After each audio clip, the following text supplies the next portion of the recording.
Hello everyone, I hope all of you are having a great day. In this video I'll be giving my review for Devil May Cry 4, and I want to start with the bad because there's no more good than bad. However, I want to say that the first bad thing is that the game feels repetitive, especially the levels and bosses, because well, you have to defeat each boss like 3 times in total, and the levels also feel repetitive because you also go through them like 3 times, both Nero and Dante. So, and especially the last mission where you have to fight a big statue or whatever. Yeah, it just sucks. Sorry to say, but that mission just sucks, and the boss fight as well. And the last boss fight also just sucked. Any other boss was way better, in my opinion.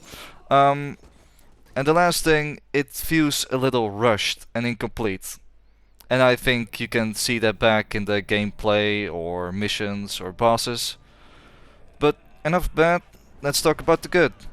And the first thing is the cool ass intro, with Dante sweeping the floor with everyone and Nero giving him a good challenge, seeing that Nero is not messing around. Although Dante could have easily, won if he used Devil Trigger.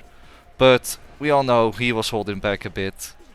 Because if he really was fighting Nero seriously, he would have beaten him, well, quick. Because Dante also defeated Virgil in DMC3, so yeah, Nero was not that much of a challenge.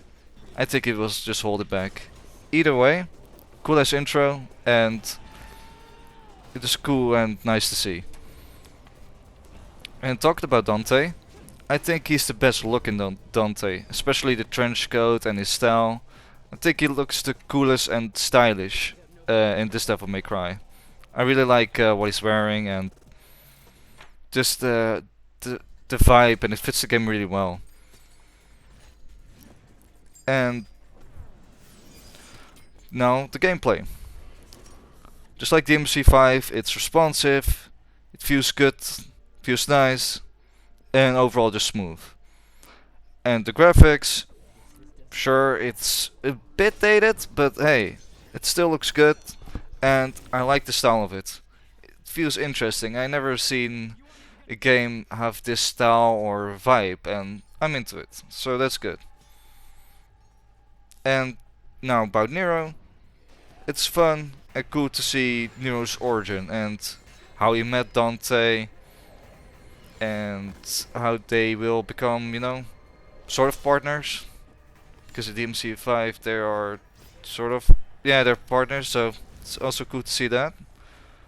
And how he got the Yamato, and yeah, just cool to see his origin and interesting, and it was fun to play through. And now the soundtrack. It has less songs than Devil May Cry 5, but still good. I still like the vibe with it and just the pacing and everything about it. So, still very good songs. I think it's called like Never Surrender or something. I've listened to it a couple of times. And now I want to talk about the weapons. Of course, they're always fun to use and cool with various combos because you gotta get that SSS ranking. Super stylish. My favorite weapons are, of course, Dante's Rebellion, his very iconic sword, Wet Queen, Nero's sword which we can rev, and Blue Rose, of course, Nero's iconic revolver, ABD and Ivory, the sexy iconic guns from Dante, and I think those pistols are my favorite guns ever, like in fictional wise. And of course Devilbringer, because it's just fun to use and it's just cool to see Nero just tossing around different types of enemies with different types of animations, so that's also cool. And now for my favorite characters, of course Dante. the stylish Death Hunter that Aura farms in basically any cutscenes. Like he just chills and just he lets you know it's like a cakewalk for him. And of course he saves the day at the end of the game. And now Nero, the new kid that never gives up to save Kyrie and gave Dante a good fight mid-game. So, and of course he is Virgil's son, so of course he's a bit on the stronger side. And what I like more about the game is the fight with Dante mid-game. I got it first try. It was a good challenge and it was just cool to play. And how Dante defeats the bosses with style and aura. When you go over the boss for like a second time. Because Dante just really finishes the job. And you get like a cool cutscene every time with every boss where he just destroys the big stone they come from. I probably forget a fancy word or how they really call it, but whatever. And lastly, of course, the Virgil DLC. Because Virgil's is any special edition nowadays, so... And all in all, the game might feel unfinished or a bit rushed, but it's still great to play through. And it's just still a fun and decent game. And if you haven't played this game, I can definitely recommend it. But I also want to say, I want to come back to the locations. The level design is also good. I like the details. Even though they're a bit repetitive, I think the locations are better than Devil May Cry 5. Because it's more variety and I like the style and the feel.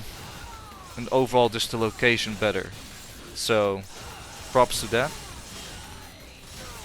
And story-wise, lastly I wanted to talk about the story because I forgot. The story, yeah, no. I mean, it's alright. But if the game had more time and more effort, I think the story could have been way better.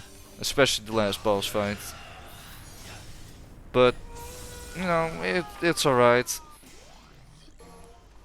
It's, well, it was a good design to see Nero keep on fighting for Kyrie and just fighting your holiness once he figured out, oh, he's a demon.